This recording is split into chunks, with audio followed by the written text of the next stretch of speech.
नमस्कार। आप सभी को गुड मॉर्निंग। यह क्लास डेली 7 बजे होता है, सुबह होता है और आशा करते हैं कि आप लोग ज़रूर इसे सुबह एक एक तरह से नाश्ते के रूप में लेते होंगे। बहुत ज़्यादा इंपॉर्टेंट ये क्लास होता है आपका, जिसमें हम लोग इंडियन ज्योग्राफी या फिर कह लीजिए जीके जीएस जो आपके सुपर टेट तक के जो सुपर टेट का पूरा सिलेबस है, निचोड़ है, उसको मैं दे रहा हूँ। बीईओ में भी ये चीज़ें आपको फ़ायदा करेंगी, मतलब कि कहीं भी आप बैठें, टारगेट तो हमारा सुपर टेट बीईओ जितने भी शिक्षण जगत से रिलेटेड एग्जाम है उसका, प्लस पीसीएस और प्लस आरओ जो सारी चीज़ें होने वाली हैं बच्चों, वह चीज़ें मैं टारगेट करके चल रहा हूँ। आप इसको डेली फॉलो करिए, आपका ज्योग्राफी बिल्कुल भी मजबूत हो जाएगा। जैसे ही मैप का माध्यम से हम ज्योग्राफी खत्म कर लेंगे पूरे, अभी तो आने वाले लगभग 1 से 1.5 महीने पूरे वीडियो इस पे, तो इसको खत्म करने के बाद हम सीधे इंडियन हिस्ट्री पे आ जाएंगे बेटा। मॉडर्न हिस्ट्री पहले पढ़ेंगे, फिर उसके बाद हम लोग मिडेवल पढ़ेंगे, फिर उसके बाद एंशिएंट पढ़ेंगे, जहां से ज़्यादा क्वेश्चन आते हैं ना।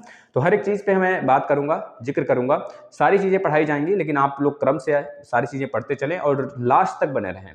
मैप एक रख ले अपने पास, उस मैप को जो जिस प्रकार से हमने मैप बनाया है, हर पेज पे आप मैप बना लिया करें। आज यह टॉपिक है तो इस टॉपिक का मैप आपके सामने होना चाहिए।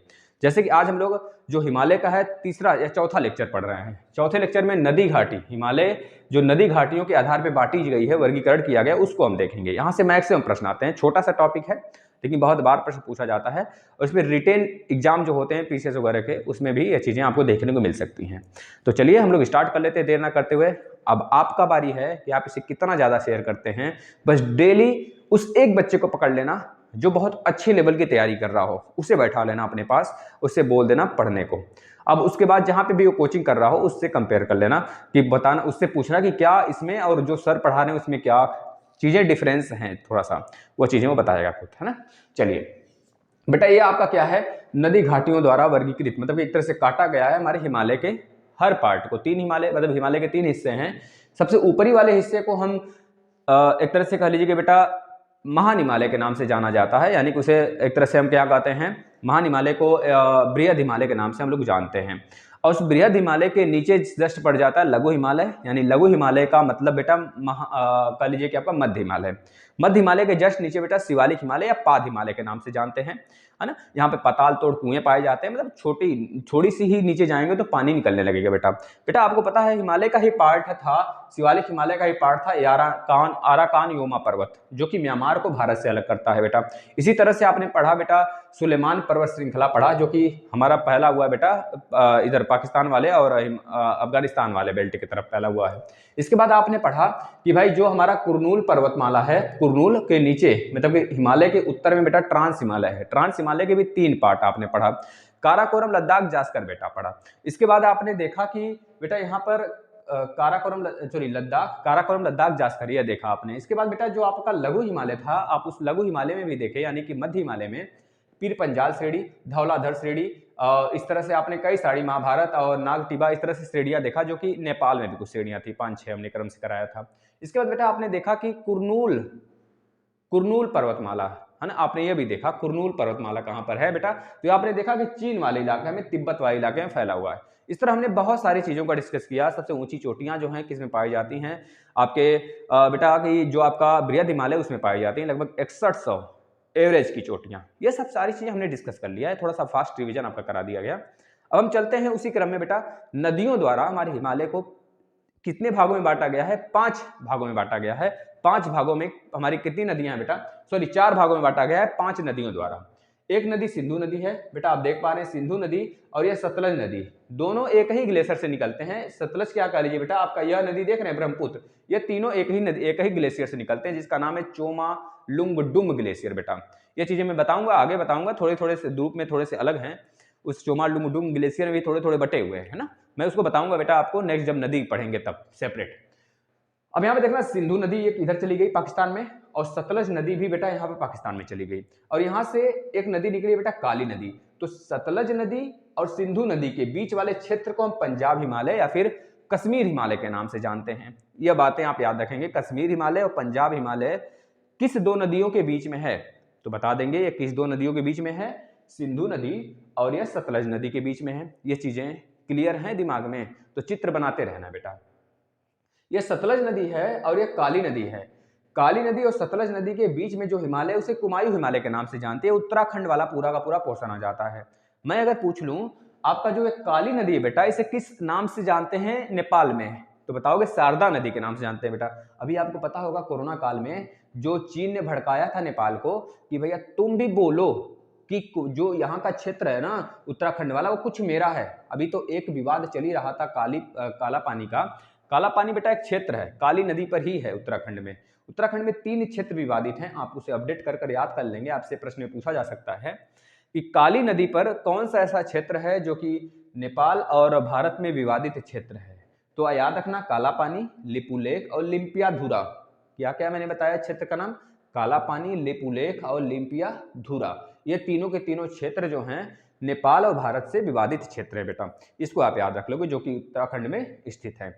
और इस काली नदी को नेपाल में हम शारदा नदी के भी नाम से पुकारते जानते हैं। उसे कहते हैं वो लोग कि नेपाल का लाइफ लाइन है, इस तरह से कहा जाता है वहां पर, है ना। तो वो चीजें बस हमें नहीं ध्यान रखना लाइफ लाइन है कि नहीं है, बस इस बात को जो मेरे लिए इंपॉर्टेंट है उसको। काली नदी और सतलज नदी के बीच में हिमालय का जो पार्ट उसे कुमायूं हिमालय कहते हैं। और उसके बाद काली नदी और तीस्ता नदी बेटा एक सिक्किम से होकर जाती है बंगाल की खाड़ी में, तो गंगा नदी में मिलती है, इस तरह से आगे बढ़ती चली जाती है। वहां पर घाघरा प्लस कोसी नदियों से मिलती हुई आगे चली जाती है। तो काली के बाद तीस्ता, काली और तीस्ता के बीच में जो हिमालय का हिस्सा है बेटा उसे हम कहते हैं नेपाल हिमालय के कुछ हिस्से। बताएंगे इसके अंदर क्या क्या चीजें स्थित है, क्या इंपॉर्टेंट है, अभी बस आप ऐसे याद कर लो। इसका तीस्ता नदी बेटा और ब्रह्मपुत्र नदी के बीच में जो हिमालय का पोर्शन उसे हिमालय नदी कहते हैं। ब्रह्मपुत्र नदी को हम तिब्बत में किस नाम से जानते हैं? सांगपो के नाम से जानते हैं। तो सांगपो कुछ कहीं कहीं लिखा गया होता है। जैसे ही वो एंट्री करती है कहां पर बेटा? आपके अरुणाचल प्रदेश में, तो दिहांग या फिर दिवांग नदी के नाम से हम लोग जानते हैं उसको। जैसे ही फिर वो आ जाती है बेटा असम में आती है, तो असम में एक विश्व का सबसे बड़ा द्वीप बनाती है, नदी द्वीप, जिसका नाम है माजुली द्वीप बेटा। माजुली डिस्ट्रिक्ट में बनाती है असम के माजुली द्वीप, और उस नदी को यानी ब्रह्मपुत्र मतलब कि जो आपका आ रहा था यह नदी, इसको असम में ही ब्रह्मपुत्र कहा जाता है, यानी कि भारत में क्या कहा जाता है? ब्रह्मपुत्र कहा जाता है। फिर जैसे वो बांग्लादेश में एंट्री करती है बेटा, बांग्लादेश से होते हुए बंगाल की खाड़ी में आती है, तो इस नदी को पहले बात है बांग्लादेश में जमुना के नाम से जाना जाता है, जमुना। तो जैसे ही बेटा यहाँ पर आती है, तो यहाँ पर यह एक तरह से बहुत बड़ा डेल्टा बनाती है, पूरे विश्व का सबसे बड़ा डेल्टा ब्रह्मपुत्र और गंगा नदी द्वारा बनाया जाता है बेटा बंगाल की खाड़ी में। तो गंगा नदी का संगम और प्लस बहुत सारी छोटी छोटी नदियां मिलकर ब्रह्मपुत्र के साथ इसका नाम पड़ जाता है पूर्ण रूप से मेघना। ठीक है ना। अब हम आगे चलते हैं बेटा, एक एक चीज दिमाग से आप ध्यान से आप लिखते चलेंगे। पहली बात है पंजाब हिमालय की बात करते हैं। पंजाब हिमालय में क्या क्या विशेषताएं उसको लिखते चलिए। पहली बात है बेटा, यह इसका विस्तार जो है सिंधु नदी से और सतलज नदी के बीच में है, हमने फिगर में दिखा दिया, आप सुनते चलिए लिखते चलिए। सतलज नदी और सिंधु नदी के बीच में किसका विस्तार है? कश्मीर हिमालय या फिर पंजाब हिमालय का। इसका विस्तार 560 किलोमीटर है, यह चीज याद रखेंगे। यह कश्मीर व हिमाचल प्रदेश राज्यों में ही फैला है बेटा, कश्मीर और हिमाचल प्रदेश वाले राज्यों में फैला है, क्योंकि यहाँ पर कश्मीर है पूरा का पूरा, यहाँ पे हिमाचल प्रदेश वाला इलाका है, यह वाला एरिया, फिर यहाँ पर उत्तराखंड वाला क्षेत्र पड़ जाता है। तो थोड़ा सा फिगर यहाँ से यह सतलज नदी निकलना चाहिए, लेकिन आपको याद करना है तो याद कर लीजिए। हिमाचल प्रदेश राज्यों में फैला हुआ है, कश्मीर और हिमाचल प्रदेश राज्य में। इसमें बेटा कौन कौन से मेन इंपॉर्टेंट क्षेत्र हैं उसको याद रख लेंगे। जास्कर हो गया श्रेणी, हमने बताया था जास्कर श्रेणी, काराकोरम, लद्दाख, जास्कर। तो जास्कर वाला जो तीसरा नीचे वाला है ट्रांस हिमालय का पार्ट, तो जास्कर और लद्दाख, काराकोरम, ये तीनों की तीनों श्रेणियां प्लस पीर पंजाल श्रेणी और धौलाधर श्रेणी। पीर पंजाल श्रेणी और धौलाधर श्रेणी एक तरह से लघु हिमालय के पार्ट थे बच्चे, हमने कल वाला वीडियो आपने देखा होगा तो उसे बताया था। पीर पंजाल और धौलाधर, मसूरी वाला नहीं बेटा, मसूरी तो इधर आ जाता है, मसूरी उत्तराखंड में पड़ता है, तो कुमायूं का हिस्सा है। लेकिन पीर पंजाल और धौलाधर श्रेणी ये किसके पार्ट हैं बेटा? पंजाब हिमालय यानी कि कश्मीर हिमालय का। इतनी बातें अपने दिमाग में रख लेना। अब आगे चलते हैं बेटा, ये श्रेणियां जो ये श्रेणी है मतलब यह पंजाब हिमालय पूरी की पूरी जो है वो दक्षिण की तरफ जब आएगा बेटा, दक्षिण की तरफ ढाल ज्यादा है, दक्षिण की तरफ ढाल ज्यादा है, वहां पर छोटे छोटे वन पाए जाते हैं, मतलब वन मतलब घास छोटे छोटे पाए जाते हैं, जिसे हम किस नाम से जानते हैं बेटा? जिसे हम किस नाम से जानते हैं? बताना जरा, किस नाम से जानते हैं बेटा? बताना जरा किस नाम से जानते हैं, हमने बता रखा है। उत्तरी ढाल जो है उसका बेटा काफी ज्यादा, उत्तरी ढाल काफी ज्यादा निर्जन है। निर्जन का मतलब समझते हैं, वहां पे उबड़ खाबड़ इस तरह की सारी चीजें पाई जाती हैं, वहां पर एक तरह शुष्क स्थान है बेटा, और इसी वजह से वहां पर हिम रेखा अधिक ऊंचाई पर स्थित है। हिम मतलब की बारिश जो होती है अधिक ऊंचाई पर स्थित है। यह चीजें आप दिमाग रखेंगे। खत्म हो गया बेटा क्या आपका पंजाब हिमालय यानी कि कश्मीर हिमालय। अब आ जाते हैं कुमायूं हिमालय। कुमायूं नाम से ही फेमस है बेटा, ये उत्तराखंड वाला पूरा का पूरा विस्तार है इसका। अब पहली बात है किस किस नदी के बीच में है, सतलज, हमने बताया सतलज और काली नदी के बीच में कौन सा हिमालय का हिस्सा है, कुमायूं हिमालय का हिस्सा है। इतनी बात याद रखेंगे। ये 320 किलोमीटर फैला बेटा। अभी ऊपर वाला हमने देखा कितने किलोमीटर तक फैला हुआ है बेटा, 560 किलोमीटर तक। ये 320 किलोमीटर ही फैला हुआ है, इसको याद रखेंगे। इसकी लंबाई बेटा केवल उत्तराखंड में स्थित है, ये बात याद रखना, पूरी पूरी लंबाई उत्तराखंड में। इसका जो बेटा पश्चिम वाला हिस्सा है ना, ये वाला इधर कुमायूं हिमालय का, उसे कहते हैं गढ़वाल। किस नाम से जानते हैं, गढ़वाल के नाम से जानते हैं। और पूर्वी भाग जो है कुमायूं के नाम से जाना जाता है। ये चीज याद रखना बेटा, पूर्वी भाग कुमायूं हिमालय और पश्चिमी भाग गढ़वाल हिमालय के नाम से जाना जाता है। इस कुमायूं हिमालय का अंदर, कुमायूं हिमालय के जो अंदर आता है बेटा, यहाँ पर बेटा मुख्य चोटियां पाई जाती हैं, प्रमुख चोटियां बहुत सारी पाई जाती हैं। जैसे बद्रीनाथ हुआ, जैसे केदारनाथ हुआ, जैसे त्रिशूल हुआ। अभी त्रिशूल विवादित भी था, आपको पता है त्रिशूल में जो चाइना को लेकर विवादित था बेटा। फिर माना है बेटा, गंगोत्री है, नंदा देवी है, कामेत है, ये सब चोटियां हैं वहाँ की। अब इसका बेटा नंदा देवी इसकी सर्वोच्च चोटी मानी जाती है कुमायूं हिमालय की सबसे ज्यादा। बेटा यहाँ पर कुछ घाटियां हैं, जैसे दून घाटियां, यहीं पे स्थित है दून घाटियां।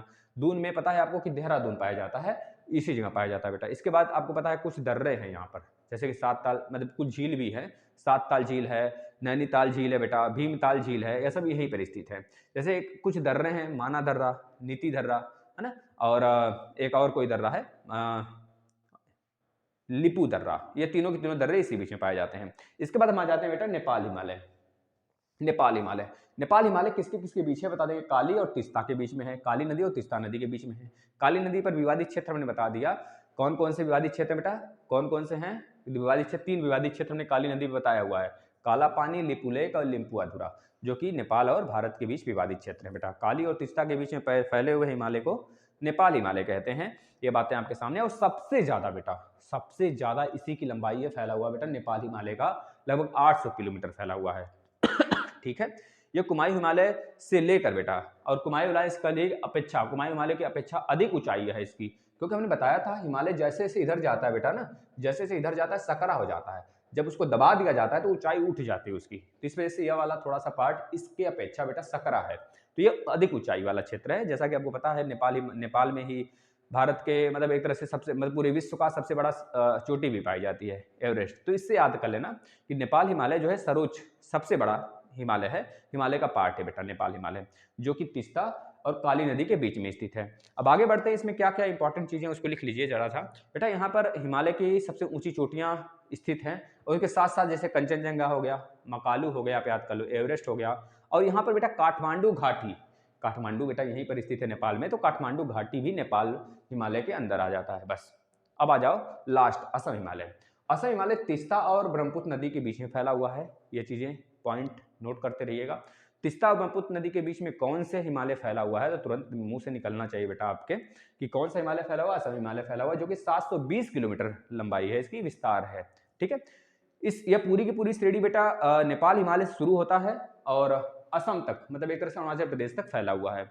यह चीजें आपके दिमाग में होनी चाहिए। ठीक है, ठीक है बेटा, अरुणाचल प्रदेश हो गया, भूटान देश हो गया, इस सब में फैला हुआ है। भूटान देश हो गया, देखो भूटान भी पूरा पूरा इसी में आ जाता है, बांग्लादेश के कुछ पार्ट आ जाते हैं, मतलब इस तरह से फैला हुआ है। बताओ क्लियर है? आगे चलें, आगे चलें। इस श्रेणी की ढाल जो है बेटा मैदानी भागों की तरफ है, इस श्रेणी की जो ढाल है ना मैदानी भागों की तरफ है। यह चीजें दिमाग में रखना, मतलब बहुत तीव्र ढाल है इसका, बहुत तीव्र ढाल है, और यहाँ से बहुत सारी नदियां आती हैं बेटा, बहुत बहुत सारी नदियां, मतलब कि पूरा क्षेत्र एक तरह से कह लीजिए, कभी कभी बिहार में इसी की वजह से पूरा बाढ़ आ जाता है बहुत भयंकर रूप से, है ना यह चीजें। और बेटा पूर्व से पश्चिम की तरफ अगर बढ़ते हैं तो इसका ढाल कम होने लगता है ना, याद रखना, पूर्व से पश्चिम की तरफ, यानी पूर्व से जैसे पश्चिम की तरफ जाते हैं, क्योंकि आपको पता है पूर्व की तरफ ऊंचाई ज्यादा है, जैसे इधर जाते हैं तो इसका ढाल कम होने लगता है। ठीक है, ये चीजें याद रखना। यहाँ पर बहुत सारी चोटियां हैं, घाटियां हैं बेटा, जैसे चोटियों का नाम ले लीजिए आप, कांगड़ा चोटी, और इसके बाद बेटा आ जाता है चमलहारी, इसके बाद बेटा काबस करके है, काबस है, इसके बाद बेटा एक तरह से जांग सांगला श्रेणी है, चोटी है, एक तरह से पाहुनी है, पाहुनी नाम से बेटा, नामचा बरवा है, जो कि अरुणाचल प्रदेश में पड़ता है। ये सब चोटियां हो गई। यहाँ पे नदियां बहती हैं बेटा, दिवांग के नाम से, दिहांग के नाम से, लोहित, ये सब के सब ब्रह्मपुत्र की सहायक नदियां हैं, लोहित, दिवांग, दिहांग, ये सब। ठीक है, इसके बाद बेटा यहाँ पे कुछ दर्रे हैं, जैसे जलेपला दर्रा जो सिक्किम पाया जाता है, बूमडला जो कि बूमडला, सैला और यांग्याप, और एक बेटा इस तरह से है, एक और बेटा कांगड़ी, ये सब के सब जैसे कि इस वाले क्षेत्र में फैले हुए हैं, अधिकतर जो है अरुणाचल प्रदेश का है। बस इतनी बातें अगर आपने याद कर लिया तो यहाँ से एक भी प्रश्न आपके नहीं छूटने वाले हैं। बम्पाट बेटा याद हो गया आपको। अगर ये सीरीज डेली फॉलो करते हैं तो शायद आपका कहीं भी किसी भी क्षेत्र में ज्योग्राफी के साथ साथ जितने भी लगेंगे एग्जाम, मतलब जितने भी सिलेबस में पढ़ाऊंगा बेटा, इसमें हिस्ट्री भी पढ़ाऊंगा अभी, सारी चीज़ें आपको बहुत कंठस्थ हो जाएंगी बहुत अच्छे तरीके से। कभी लाइफ में कभी भी नहीं भूलोगे। अगर भूलते हो तो इस वीडियो पे आ जाना, रिवाइज करना भरपूर तरीके से। कहीं कोई किताब लेने की कोई आवश्यकता नहीं, मैं 2-3 किताबों का इसमें मेल करके अपने नोट्स बनाया हुआ हूँ, उस नोट्स से मैं पढ़ाता हूँ बेटा। ठीक है, धन्यवाद।